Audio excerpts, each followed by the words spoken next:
여러분, 인터넷을 사용하는 분들은 아마 모르는 사람이 없는 우리 현존하는 최고의 미디어 채널이 어디입니까? 바로 유튜브입니다. 유튜브의 창업자는 여기 사진에 나와 있는 대로 스티븐 첸이라고 하는 사람입니다.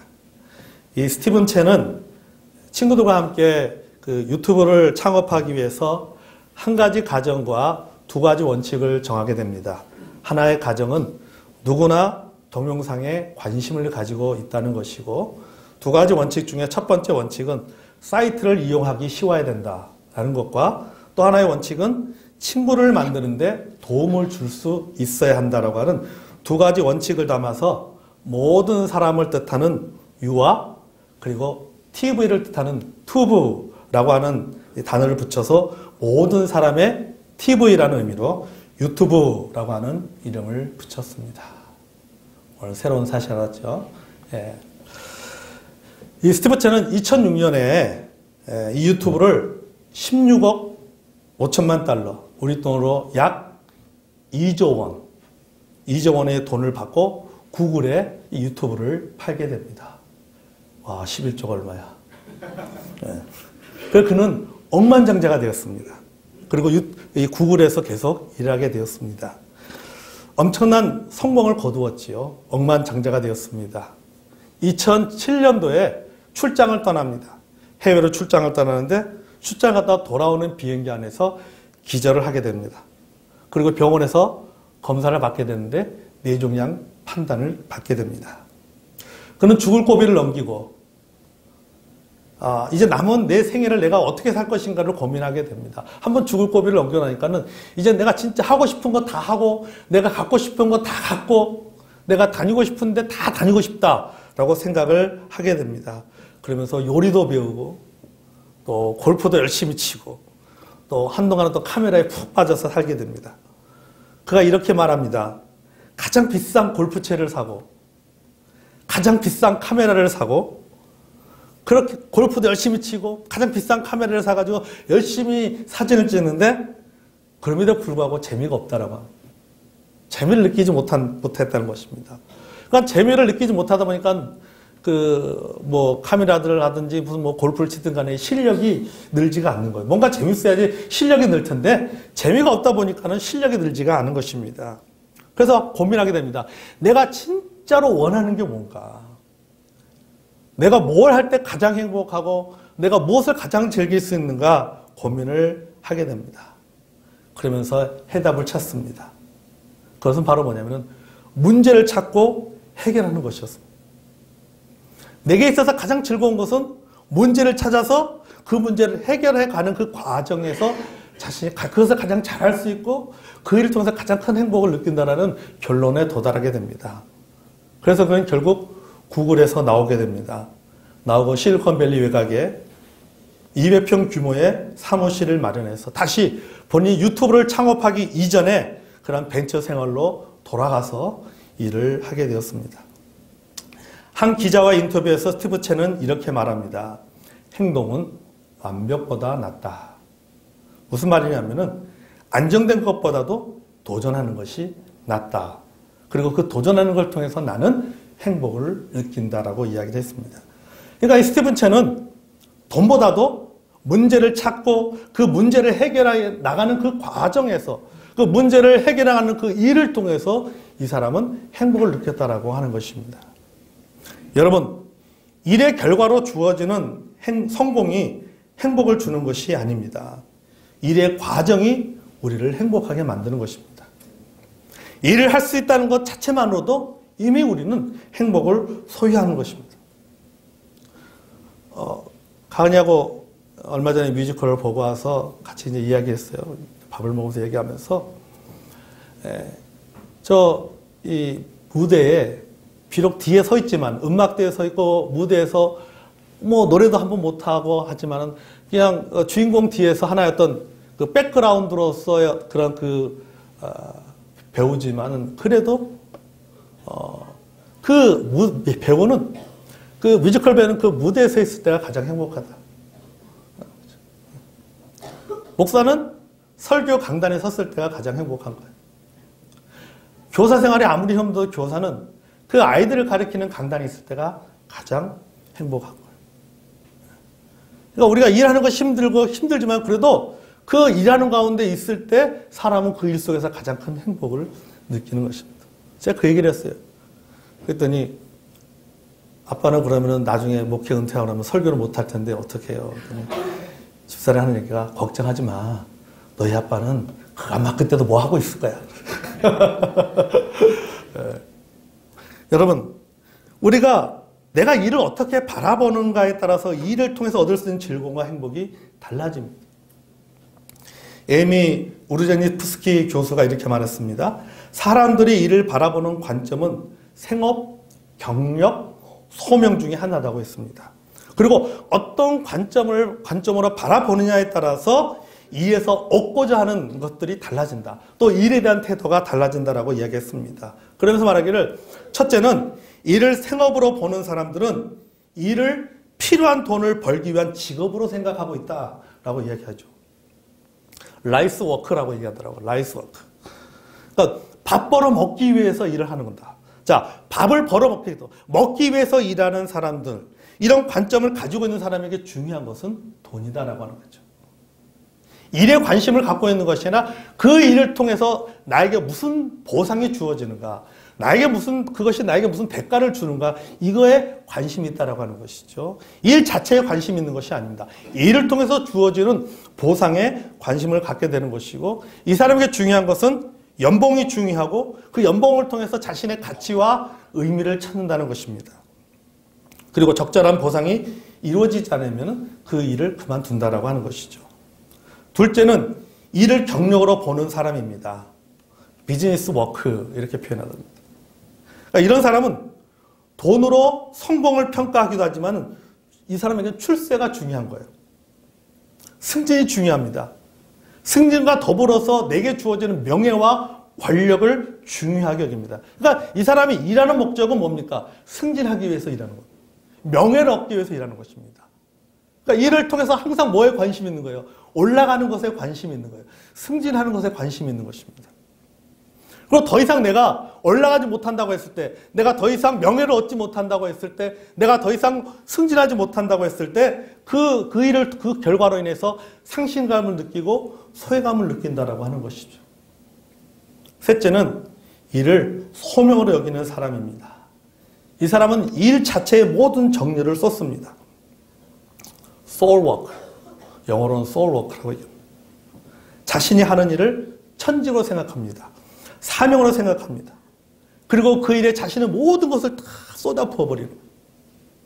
그 일이 힘들지만은, 힘든 일을 할지라도 그 일 속에서 행복을 느끼고 보람을 느끼는 것입니다. 그리고 그 일을 통해 자신의 삶의 의미를 느끼는 것입니다.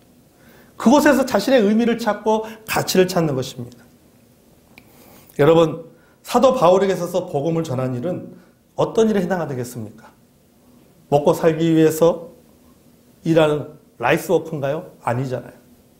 자신의 명예를 위해서, 뭔가 사람들이 인정받기 위해서, 권력을 소유하기 위해서 일을 하는, 사역을 하는 그런 비즈니스 워크입니까? 아닙니다. 하나님으로부터 받은 사명을 실현해가는 소울 워크. 하나님께 내게 주신 천직이다. 그래서 그는 고백하기를 나의 달려야 할 길이라고 고백하고 있는 거죠. 내가 하고 있는 이 일은, 내가 하고 있는 이 사역은 하나님께서 내게 주신, 내게 맡겨주신, 내가 걸어가야 될 길이고 내가 달려가야 될 길이다. 나의 소울 워크다. 그리고 나는 그 일을 통해서 행복을 느낀다고 사도 바울은 고백하고 있는 것입니다. 그래서 사도 바울은 행복한 사람입니다. 그가 행복한 이유가 뭡니까? 그는 자신이 하는 그 사역을 행복하게 여기기 때문인 것입니다. 행복한 사명자여, 행복한 전도자로서 바울은 사역하고 있는 것을 보게 됩니다. 자, 그럼 여러분, 우리가 행복하게 사역하고 행복하게 일하기 위해서는 우리에게 무엇이 필요할까요? 첫째는 사명감이에요. 사명감이 필요합니다. 본문 24절을 보겠습니다. 나의 달려갈 길과 주 예수께 받은 사명, 곧 하나님의 은혜의 복음을 증언한 일을 마치려 하면은, 나의 달려갈 길과 주 예수께 받은 사명. 그러니까 바울은 자신이 달려가야 될 사도의 길, 그리고 하나님으로부터 소명을 받은, 하나님으로부터 부르심을 받은 복음 전도의 그 일을 사도 바울은 사명을 했다는 사실입니다. 여러분, 사역은요, 사명감으로 하는 겁니다. 하나님은 우리에게 교회를 맡겨주셨습니다. 하나님은 우리에게 복음 전도에 명령하셨습니다. 여러분, 이것은 사명입니다. 이것은 교회에 준 사명이고 하나님께서 내게 준 사명이에요. 그리고 우리가 그 사명을 보다 효과적으로 이루도록 하기 위해서, 보다 효과적으로 이 일들을 이루도록 하기 위해서 하나님께서 우리에게 주신 것이 뭡니까? 그게 바로 직분이라고 하는 겁니다. 그래서 하나님께서 직분을 맡겨주신 거예요. 그러니까 하나님께서 내게 맡겨주신 직분은 그게 뭡니까? 그게 사명이에요, 사명. 천직입니다. 내가 달려갈 길이라는 것입니다. 바울에게 준 사도의 직분은 사람이 준 것이 아니잖아요. 하나님이 주셨습니다. 디모데전서 1장 12절에 보면은 나를 능하게 하신 우리 그리스도 예수 주께 내가 감사함은 나를 충성되이 여겨 내게 직분을 맡기십니다. 하나님께서 바울에게 사도라는 직분을 주셨는데 뭐예요? 충성되이 여겨서 내가 너에게 직분을 주었다라고 고백하고 있는 것입니다. 오늘 우리가 교회로부터 직분을 받고 사명을 받는 분들은 꼭 기억하시기 바랍니다. 이 직분은 하나님이 주신 겁니다. 아멘. 직분은 하나님이 주신 겁니다. 제가 사역을 계획하고 명단을 만들고 임명장을 만들었습니다. 사역자들을 세울 때 운영위는 누구고 행정은 누가 하고 주일학 교사는 누구 하고 이런 모든 것들을 세워나갈 때에 여러분 이것은 그냥 즉흥적으로 생각한 것이 세워서 즉흥적으로 세운 것이 아니에요. 기도하고 생각하고 기도하고 과연 이분이 이런 직분을 맡았을 때 과연 이것을 신실하게 감당할 수 있을까라고 하는 그런 의문점도 들지만은 그래도 하나님께서 나를 충성되게 여겨서 내게 하나님께서 목사의 직분을 주신 것처럼 하나님께서 누군가를 충성되게 하나님께 그에게 은혜로 그 직분을 주신 것처럼 하나님께서 그분들을 다시 세우시고 또 하나님께 쓰실 것을 믿음으로 기대하고 바라보면서 그러면서 교회에 직분을 맡기고 사역자로 임명하는 것입니다. 여러분, 목사인 제 자신이 여러분을 세운 것이 아닙니다. 하나님이 여러분을 세운 것이라는 사실을 여러분 믿고 받아들이시기를 바랍니다. 아멘. 그리고 여러분에게 맡겨진 사역은 그것은 뭡니까? 그것은 사명입니다. 우리가 맡겨진 사역에 대해서 여러분 사명감을 가져야 돼요. 집사님들은 집사로서 맡겨진 그 직분에 대해서 사명감을 가져야 돼요. 주일학교 교사는 주일학교 교사대로 하나님 그 맡겨진 직분에 대해서 사명감을 가져야 돼요. 내가 그게 어떤 직분을 맡고 있든지 간에 맡겨진 그 직분 속에서 우리는 사명감을 가지고 우리는 그 일을 해야 될 줄로 믿습니다. 아멘. 그게 뭐예요? 그게 바로 소울워크예요. 그럴 때 그 사역을 통해서 뭘 느끼는가? 행복을 느끼는 거예요. 행복하게 일할 수 있는 거예요. 여러분, 내가 하나님께 맡겨주신 사역을 할 때 우리에게 뭐가 있어야 됩니까? 행복감이 있어야 되는 거예요. 행복감이 있어요. 어제 여러분 알다시피 밴드에 올렸지만은 정수기 수리하신 분이 잘못 수리해가지고 터져가지고 완전히 물바다가 데렸습니다. 이분이 오셔가지고 AS를 하고 갔는데 AS를 하고 왔다 갔는데 날씨가 추웠잖아요. 그러니까 수도관이 다 얼어가지고 물이 안 나온 거예요. 그러니까 근데 이분이 가면서 밸브를 잠그고 가야 되는데 안 잠그고 그냥 가버린 거예요. 그러니까 수도가 녹으니까는 터져 나온 거예요. 물이 막 줄줄줄. 그러니까 정신대 식당에 가보니까는 완전히 물이 그냥 식당 전체가 물이 꽉 차 있었어요. 열심히 물을 풀면서 내가 이 물 풀려고 목사 된다. 이랬으면은 그게 되겠습니까? 그게. 그죠? 가족들한테 전화해서 성원이가 와가지고 학생분들한테 막 카톡 날리니까 모건이가 제일 먼저 달려왔어요. 제일 먼저 달려와서 막 그래서 물 푸고. 그래서 여러분 이런 것도 별거 아니에요. 어떠세요? 이 사명감이거든요. 사실은요. 사명감. 회사에서 사장님 소리 듣고 밖에 나가서 인정받고 다 대접받는 사람들이 교회 와서 대걸레지절하고 청소하는 거. 내가 교회 이거 청소하려고 내가 여기 교회 왔나? 그게 아니잖아요. 그러잖아요. 그거 하면서 우리는 뭘 느끼는 거예요? 행복을 느끼는 거예요. 사명감을 느끼는 거예요. 여러분, 우리가 하는 사역을 통해서 여러분 행복감을 느끼시기를 바랍니다. 일본에는요, 신칸센 극장이라고 있습니다. 여러분, 신칸센이 뭡니까? 일본에는 고속철도잖아요. 신칸센 극장이라고 불리는 직장이 있는데요. 이 직장은 신칸센 열차를 청소하는 일을 합니다. 그 신칸센 열차가 도쿄역에 도착해서 출발하기까지 걸리는 시간이 7분이 걸립니다. 그럼 청소부들은 이 7분 안에 이 열차 안을 청소를 하는 겁니다. 청소를 하는데 이게 CNN의 뉴스에 나올 정도예요. 그래서 CNN에서는 이분들이 청소하는 것을 가리켜서 7분의 기적이라고 하는 타이틀을 가지고 CNN에서 그 방송이 되기도 했습니다. 청소하는 동안 사람들은 창문 밖에서 창문을 통해서 그 안에 그 청소하는 사람들이 청소하는 모습을 지켜봅니다. 그래서 신칸센 극장이라고 하는 이름이 붙은 거예요. 그럼 왜 이 열차 안에서 청소하는 사람들이 왜 그런 이름들이 붙여졌냐면요. 맨 처음부터 이런 이름이 붙여진 것이 아니었습니다. 여러분, 청소이라는 것이 쉬운 게 아니잖아요. 굉장히 힘들고 어려운 일입니다. 힘들고 더 어려운 일이다 보니까는 사람들이 막 청소를 하지만은 항상 사고도 많이 나고 불평불만도 많은 거예요. 자기들은 청소했다고 청소했는데 승객들은 왜 이렇게 지저분하느냐, 예서 자석 밑에서 휴지가 나오고 이렇게 불만이 너무 많이 나오는 것입니다. 그러던 차에 야베 데우로라고 하는 그 사장이 이 신칸센 열차의 사장으로 취임을 하면서 청소하는 사람들의 직원들의 그 일하는 태도, 생각을 바꿔놓았습니다. 그들에게 뭘 얘기하냐면은 당신들은 세계 최고의 청소 기술을 가지고 있는 사람들이다. 그러니까 자신들이 하고 있는 일에 대한 긍지와 자부심을 이 사장이 불어넣어 준 거예요. 그러다 보니까 이 사람들이 자기들이 하고 있는 일에 대한 자부심을 갖게 되는 거죠. 그러니까 7분 동안 청소가 너무 깨끗하게 이루어지는 거예요. 그것이 외부에 알려지게 되었고 CNN 뉴스까지 그래서 나오게 된 겁니다.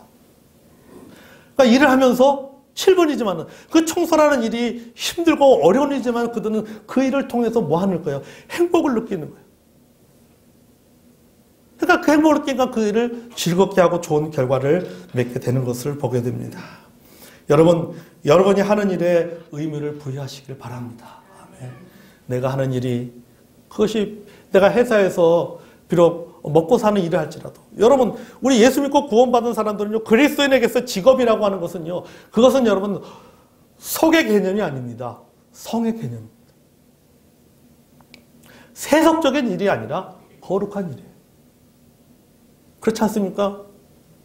여러분, 내가 직장에서 비록 내가 일을 하지만은 그러나 그 일은 무엇을 위해서? 하나님의 영광을 위해서 일하는 겁니다. 제가 늘 우리 청소년들 위해서 기도하는 것이 있어요. 하나님, 우리 청소년들이 성경적인 가치관을 가지고 사회 속에서 전문인의 역할을 해달라고 기도하고 있어요.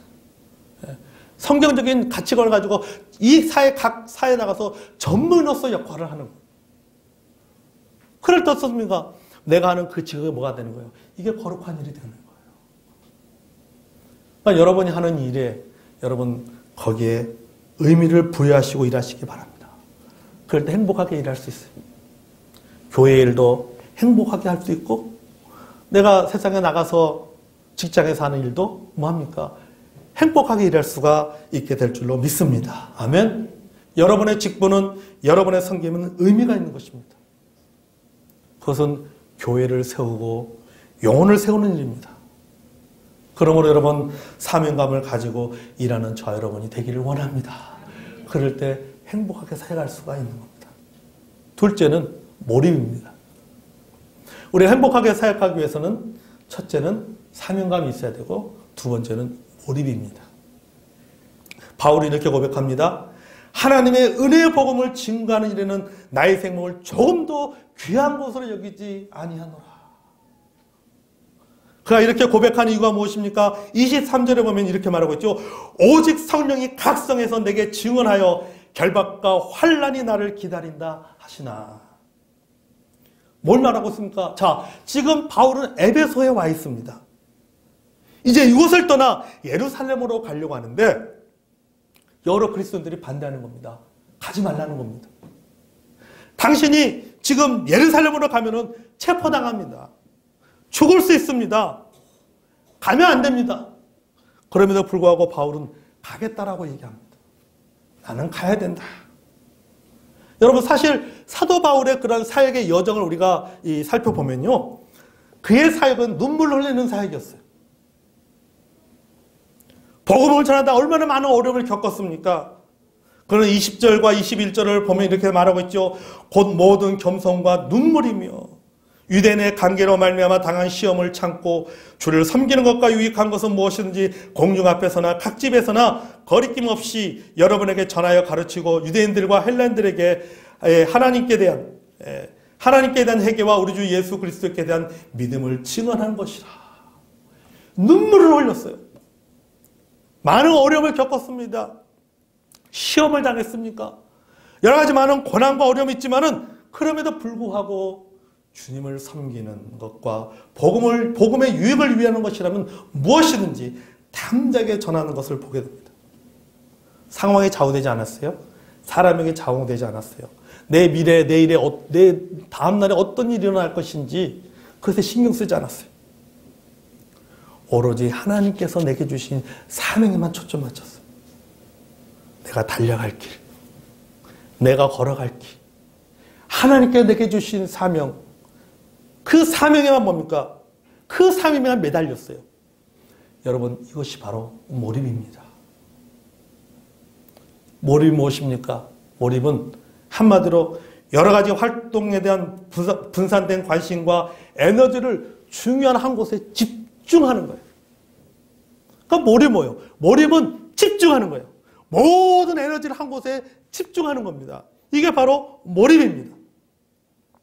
여러분, 우리가 사역을 할 때 하나님께 내게 직분을 맡겼을 때는 여러분 내게 맡겨진 그 직분에 우리는 뭐 해야 됩니까? 우리는 몰입해야 되는 겁니다.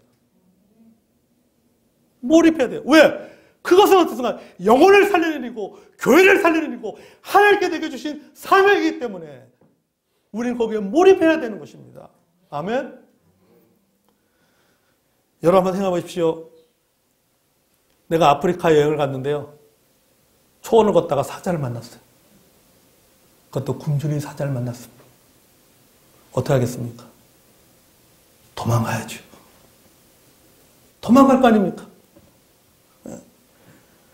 죽기 살기로 아마 도망갈 겁니다. 다른 생각 없어요. 도망가는 동안에는 살아야 된다는 생각밖에 들지 않아요. 옆에 무슨 나무가 있고 노루가 뛰어다니고 무슨 사슴이 뛰어다니고 이게 보여요? 안 보여요. 오로지 내 생각 하나밖에 없습니까? 하나밖에 없습니다. 뭐예요? 살아야 된다는 생각밖에 없어요. 이게 바로 몰입이에요. 좌우 보지 않는 것입니다. 뒤돌아보지 않는 것입니다. 앞만 보고 가는 거예요. 그게 바로 몰입입니다. 우리 자녀들이 몇 시간 동안 게임을 합니다. 컴퓨터 앞에 앉아서. 옆에서 누가 말해도 몰라요. 밥 먹으라는 소리도 들리지 않습니다. 왜요? 몰입됐기 때문에요. 게임에 몰입됐기 때문에. 예. 저도 집에서 사실요, 어떤 우리 애들이 보면서 킥킥킥 보고 웃어요. 제가 TV 보다 보면요, 어떤 때 그 몰입이 될 때가 있어요. 그러면은 그 안에 이제 배우들이 연기하잖아요. 웃으면은 같이 웃고, 인상을 쓰면 같이. 저는 모르겠어요, 저는. 근데 막 하고 있으면 옆에서 제 TV 보는 게 아니라 제 표정 보면서 끽끽 웃고 있어요. 뭐 한 거예요? 몰입이 되는 거예요. 몰입이 돼버린 거예요. 여러분, 극장에 가면 어떻습니까? 몰입돼 버리잖아요. 거기에 그 감정의 영화에 그 출연하는 배우들의 그 연기하는데 자기도 같이 거기에 몰입돼 버리잖아요. 사도 바울은요, 복음을 전하는 일에 완전히 몰입되었습니다. 그는 자신의 행복을 복음 전도의 사명에서 찾았습니다. 그렇기 때문에 그 일에 최선을 다하는 거예요. 그 일에 몰입되는 겁니다. 서울대학교 황논문 교수는 몰입에 관해서 이렇게 말했습니다. 몰입도에 따라 기량과 성과뿐 아니라 심리 상태도 크게 변화된다. 몰입도가 낮을 때는 자신감이 없고 걱정이나 근심 등 각종 불안감이 엄습하고 해결할 수 없는 문제를 가지고 괜히 고생만 하고 아까운 시간만 허비하고 있다는 생각이 듭니다. 반대로 몰입도가 올라가면 이러한 부정적 감정이 감소하고 의욕과 자신감이 생긴다. 그리고 자신도 모르게 근심이나 걱정이 사라진다. 따라서 동일한 최선을 다하더라도 몰입도가 낮을 때는 괴로운 최선이 되고 몰입도가 중간이 되면 견딜 만한 최선이 되고 몰입도가 높을 때는 즐거운 최선이 된다고 했어요. 뭐요? 몰입도가 낮을 때는 괴로운 최선이 되고 몰입도가 중간이면은 견딜 만한 최선이 되고 몰입도가 높을 때는 즐거운 최선이 된다. 여러분 신앙생활도 그런 것 같아요. 여러분 주님을 섬기는 것이 신앙생활이 괴로운 신앙생활입니까? 견딜 만한 신앙생활입니까? 즐거운 신앙생활입니까? 내가 얼마나 신앙에 몰입하냐에 따라서 이런 결과가 맺어지게 되잖아요. 사역도 마찬가지인 것 같아요. 사역에 몰입하면요, 그게 즐거운 최선이 됩니다. 그렇죠? 제가 그랬습니다. 우리 아이들하고 이제 여기서 하나님 앞에 감사하는 게 뭐냐면 설교하고 있다는 것이 얼마나 감사하냐. 그러니까 이 자리에 서서 말씀을 전할 수 있다는 것은 굉장히 즐거운 시간이에요. 그러니까 내게 있어서 말씀을 전한다라고 하는 것은 괴로운 최선도 아니고 견딜 만한 최선도 아니고 가장 즐거운 시간입니다. 어떤 분들은 그래요. 제가 거의 요새 매일매일 한 편의 글을 계속해서 쓰고 있습니다. 야, 그거 어떻게 씁니까? 라고 하는데, 근데 저는 이제 그 시간이 즐거운 거예요. 몰입하니까는 그게 즐거운 겁니다.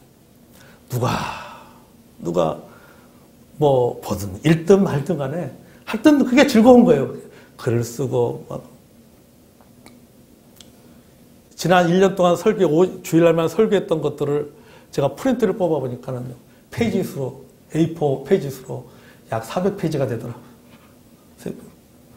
야, 내가 1년 동안 이 400페이지의 분량을 내가 설교를 했구나. 근데 그 시간이 행복한 거예요. 왜요? 몰입하면은 행복한 거예요. 여러분이 교회 와서 주님을 섬기는 데 있어서도 여러분이 사역을 하는 데 있어서 그 사역에 몰입하면은 그 사역하는 시간이 어떤 시간이에요? 나에게 행복한 시간이에요. 즐거운 최선이 되는 거예요. 견딜 만한 최선이 아니라 괴로운 최선이 아니라 즐거운 최선이 됩니다. 여러분이 교회에서 하는 사역이, 섬기는 사역이 괴로운 최선이 되지 않기를 바랍니다. 견딜 만한 최선이 아니라 즐거운 최선이 되시기를 주의 이름으로 축복합니다. 군대에 있을 때 학생들을 가르칠 때요, 제가 완전히 그 일에 몰입했던 적이 있습니다. 우리나라의 한국의 냉장고라고 하는 강원도 화천에서 군생활을 하면서 한겨울에요.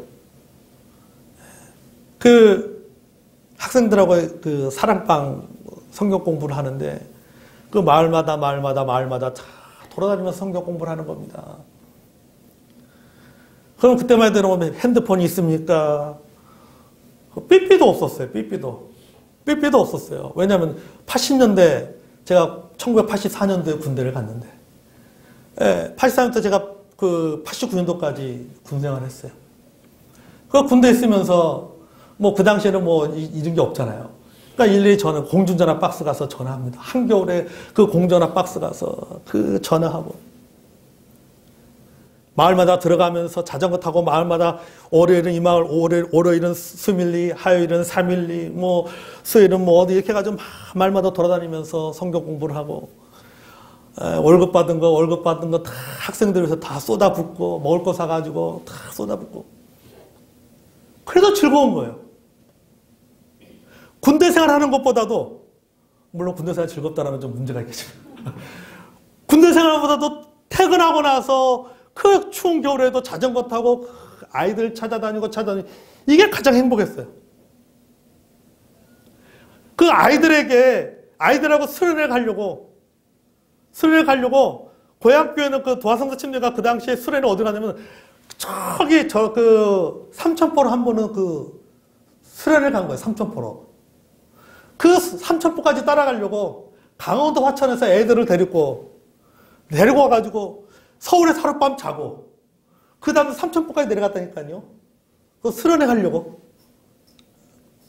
그런데도 그때 너무 행복했어요. 너무 즐거웠어요. 캠퍼스에 갈 때 학생들 데리고 한번 집에 들어오는 시간이 새벽 1시, 2시 거의 집에 1시, 2시 집에 들어와고 또 새벽같이 나가고 그래도 그 시간 행복했어요. 그러니까 사람이요 몰입하면 여러분 행복하다니까요. 행복한 거예요. 돈이 아깝지 않은 거예요. 시간이 아깝지 않은 거예요. 그게 사람들은 얘기합니다. 그걸 뭐하러 해. 학생들 방학하면은 서울에서 출발해가지고요. 서해안을 거쳐서 남해안을 거쳐서 강원도까지 한 바퀴 돕니다. 가서 몇 시간 만나고 오는 거예요. 2-3시간 만나고. 광주 갔다가, 여수 갔다가, 부산 갔다가, 또 어디 울진 갔다가, 그렇게 하는 거예요. 그래서 사람들이 볼 때는 이해가 안 되는 거죠. 그거 1-2시간 만나려고 그 많은 돈을 쏟아부으면서 뭐하러 가. 전화통화 한 통화 하면 되지. 그거 뭐하러 가냐. 그래도 그게 즐거운 거예요. 행복한 거예요. 1시간을 만나도 행복한 겁니다. 몰입을 하면요. 행복한 거예요. 아까운지 모르는 거예요. 돈이 아깝지 않아요. 시간이 아깝지 않아요. 이것저것 효율성을 따지고 이거 따지지 않습니다. 여러분, 우리가 사역에 몰입하면요. 사역이 즐겁습니다. 아멘. 사역을 통해서 자신의 정체성도 느끼고 행복도 경험합니다. 사도 바울이 로마의 감옥에서 빌립보 교회 성도들에게 편지하면서 뭐라고 얘기합니까? 그가 자주 사용했던 말이 있어요. 로마의 감옥에서 빌립보 교회 성도들에게 쓴 편지가 뭡니까? 그게 빌립보서잖아요. 그 빌립보서에 자주 등장하는 단어가 뭡니까? 기뻐하라. 기뻐하라. 외모라나 참모라나 전파되는 것은 그리스도니 내가 이로써 기뻐하고 또한 기뻐하리로다. 기쁜 겁니다. 그러니까 감옥에서도 뭘로 해? 감옥에서도 행복을 누리는 겁니다. 내가 열심히 일했지만은, 내가 열심히 살겠지만은, 열심히 내가 복음을 전했지만은, 그 결과에서 비록 내가 지금 감옥에 있지만은, 그렇지만은, 그 감옥에서도 뭘 느끼는 거예요? 그래서 행복을 느끼는 거예요. 어떻게 이게 가능합니까? 몰입하기 때문에 가능한 거예요. 복음을 전하는 일에 몰입했기 때문에 그게 가능하다는 사실입니다. 성도 여러분, 하나님께서 맡겨주신 사역에 대해 사명감을 가지고 몰입하시기를 바랍니다. 아멘. 그럴 때 여러분 사역을 통해서 우리가 행복을 경험하게 됩니다. 여러분 행복하게 사역하고 싶습니다. 아멘. 여러분에게 맡겨진 직분이 행복한 직분이 되시기를 주의 이름으로 축복합니다. 진짜 여러분 하나님께 내게 맡겨진 직분, 작년과 올해 특별하게 변한 것이 없지만 작년에 했던 사역 내가 올해 똑같이 한다 할지라도 여러분 그것에 행복해 하시기를 바랍니다. 사역의 사명감을 가지시고 사역에 몰입하시기를 바랍니다. 그러면은 행복하게 사역할 수 있습니다. 주님을 섬기는 것도 우리가 주님을 섬기는 그 일에 우리가 몰입하면요 행복하게 주님 섬길 수가 있는 거예요. 교회 생활이 행복하고 기도하는 것이 행복하고 전도하는 것이 행복하고, 영혼을 세우는 것이 행복하고, 섬기는 것이 행복한 것입니다. 올 한 해 동안에 여러분 하나님께 내게 주신 직분을 가지고 그 직분에 상감을 가지시고 몰입해서 행복한 사역을 하는 저 여러분이 되기를 원합니다.